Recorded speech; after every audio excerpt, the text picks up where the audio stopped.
नमस्कार, आप सबका स्वागत है। तो पिछले प्रकरण में हम लोगों ने देखा कि कैसे वर्ष जन्म के पहले वर्ष में 5 संस्कारों के साथ जो आत्मा है, जो शरीर का आकार ले चुकी है, उसको पवित्र करने की एक चेष्टा की गई थी कि उसको अलग अलग रूपों से, अलग अलग चीजों से उसका परिचय करा के, चाहे वो उसकी आसपास की प्रकृति हो या फिर उसका अपना शरीर हो, वो व्यंजन हो जो वो खा रहा है, क्योंकि अन्न ही हमें ज्ञान भी देती है और हमारे शरीर को ऊर्जा भी। अगर अन्न दूषित होता है तो हमारा मन भी वैसा ही परिवर्तित हो जाता है। तो किस तरह का भोजन पर्याप्त होना चाहिए, क्या है हमारे बच्चों के आसपास, हर चीज से मिलाया जाता है, हर एक प्रक्रिया से शुद्ध करने की चेष्टा की जाती है उस चेतना को। पिछले प्रकरण में हम लोगों ने बात किया था जातकर्म संस्कार, नामकरण संस्कार, निष्क्रमण संस्कार, अन्नप्राशन संस्कार और चूड़ाकर्म संस्कार। चूड़ाकर्म संस्कार को मुंडन संस्कार भी कहा जाता है।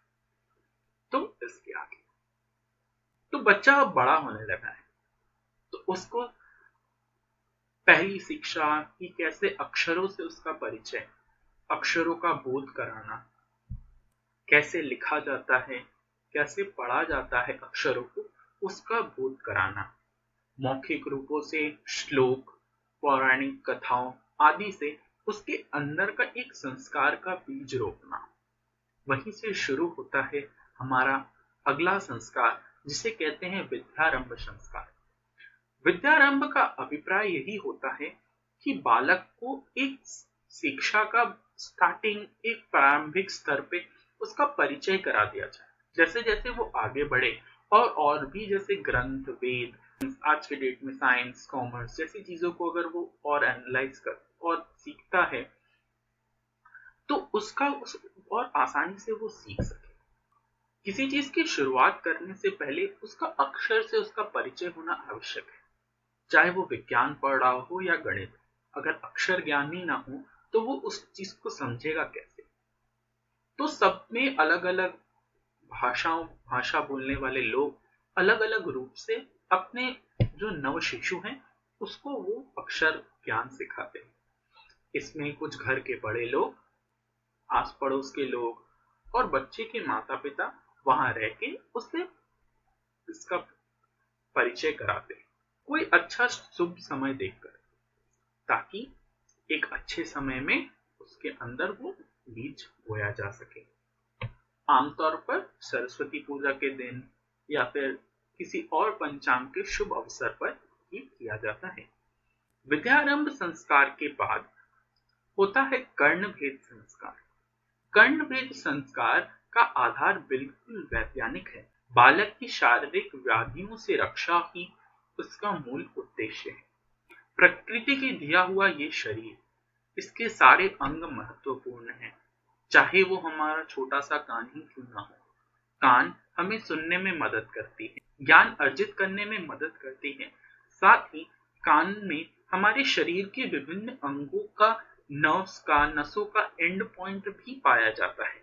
एक्यूपंक्चर थेरेपी में इसका बहुत मूल रूप से इसका वर्णन है, ताकि सिर्फ कान पे ही प्रेशर देके, कान के प्रेशर पॉइंट्स को दबा के ही बहुत सारे रोगों का उपचार किया जाता है। वैसे ही हमारे कानों का जो टिप होता है, वहां पे जब कर्ण छेदन होता है, उसको कर्ण, उसमें वहां पे छोटी सी खील या बाली पहनाई जाती है, तो उस बाली के प्रेशर से वहां जो छेद हुआ है उससे नर्व पे प्रेशर जो पड़ते हैं, उससे जो बच्चे के बॉडी के कुछ पार्ट्स हैं उनमें थोड़ी सी और स्ट्रेंथ आती है। साथ ही साथ उसके जो सुनने की क्षमता होती है वो भी थोड़ी सी बढ़ जाती है। कर्णभेद संस्कार को कुछ लोग अगले संस्कार, जिसको यज्ञोपवीत संस्कार कहते हैं, जिसमें बच्चे को धार्मिक और आध्यात्मिक उन्नति के लिए ये संस्कार कराया जाता है। इस संस्कार के साथ ही कर्णभेद करा दिया जाता है और कुछ उसमें कर्णभेद संस्कार पहले और फिर कुछ महीनों बाद यज्ञोपवीत संस्कार कराया जाता है। यज्ञोपवीत संस्कार या उपनयन संस्कार में बच्चे को पूरे आदर सम्मान के साथ अपने शरीर, अपने वातावरण के प्रति सजग कराना। उपनयन संस्कार में यज्ञोपवीत या जनेऊ धारण कराया जाता है बच्चे को। जनेऊ धारण कराने का सिर्फ यही अभिप्राय नहीं होता है कि वो सिर्फ 3 धागे हैं। उन 3 धागों का बहुत ही महत्वपूर्ण है। पहला धागा है वचन लेना कि वो सदैव ज्ञान का सम्मान करेगा। दूसरा धागा ये वचन लेना कि वह अपने माता पिता का पूरा सम्मान आदर करेगा। और तीसरा धागा ये वचन लेता है कि वो अपने समाज, जिस समाज में वो रह रहा है, उस समाज की उन्नति के ओर भी वो आगे बढ़ेगा। इसके उपरांत इन 3 धागों को 3 देवियों को भी दर्शित किया जाता है। पहला देवी गायत्री, जो कि सोच, विचार और बुद्धि को प्रदर्शित करती है। दूसरा धागा हमारे शब्द वाणी को संचालित करने वाली देवी सरस्वती से जोड़ा गया है। तीसरा देवी सावित्री, जो कि हमारे कर्म, हमारी क्रिया, इन सब को देखती है। और साथ ही में बांधा जाता है एक आखिर में गांठ। ये गांठ बताती है कि ये जो ब्रह्मन है, जिसमें हम सब हैं, हम सब स्थापित हैं, और इस ब्रह्मन को चलाने वाली वही 3 चीज, हमारी क्रिया प्रक्रिया, हमारे शब्द, हमारे विचार, जो इस ब्रह्मन का निर्माण करती है, वो अनंत है, वो कभी खत्म नहीं होता है। इसीलिए जनेऊ या यज्ञोपवीत के आखिर में एक गांठ बांधी जाती है। पहले के जमाने में उपनयन संस्कार न केवल सिर्फ पुरुषों के लिए, वो महिलाओं को भी कराया जाता था।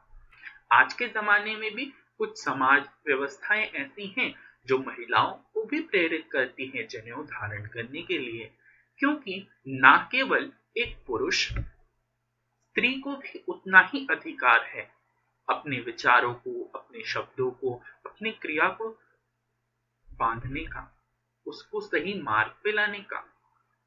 न केवल एक पुरुष को अधिकार है वेदों का अध्ययन करने का, एक स्त्री को भी उतना ही अधिकार है।